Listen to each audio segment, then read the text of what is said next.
It is such an honor to be ranked by the Working Families Party as their #1 choice for mayor. And it is an honor to receive this endorsement just 2 weeks from when New Yorkers will start heading to the polls.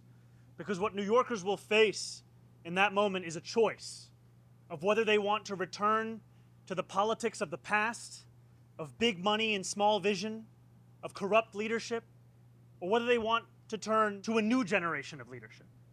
Leadership that puts working people first. And we know where the Working Families Party has been when it comes to that fight, because they have been leading it for years. We know that when Andrew Cuomo wanted to continue to starve public schools across this city, it was the Working Families Party that led the fight to tax billionaires and corporations, his donors, to raise $4 billion in new revenue to fund those very schools. We know that when Andrew Cuomo wanted to keep Republicans in power in Albany through the creation and sustaining of the Independent Democratic Conference, it was the Working Families Party that beat the IDC and brought Democrats back to power.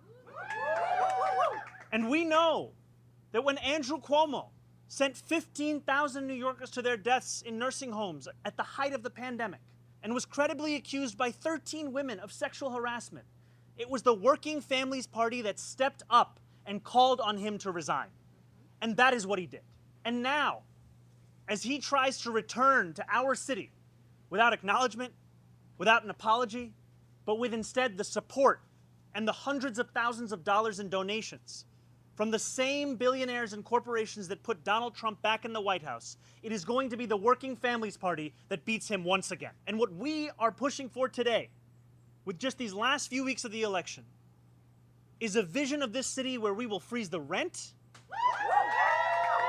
where we will make the slowest buses in the nation fast and free, and where we will take a $25,000 a year cost off the backs of working families by delivering them universal child care.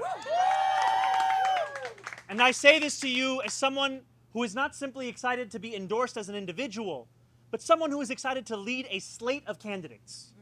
And I ask New Yorkers, as you follow the guidance of this party to rank me #1 on your ballot, follow their guidance again to fill your ballot. Fill it with the other candidates we have in this race that are part of this coalition.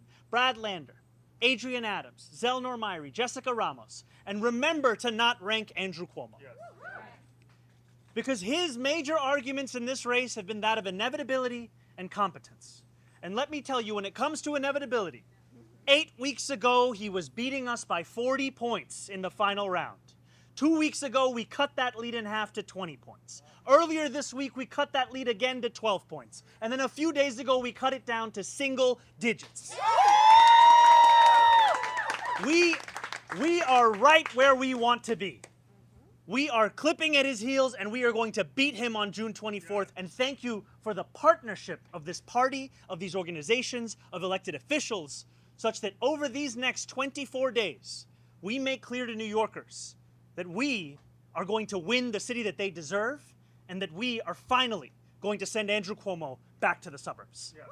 Thank you.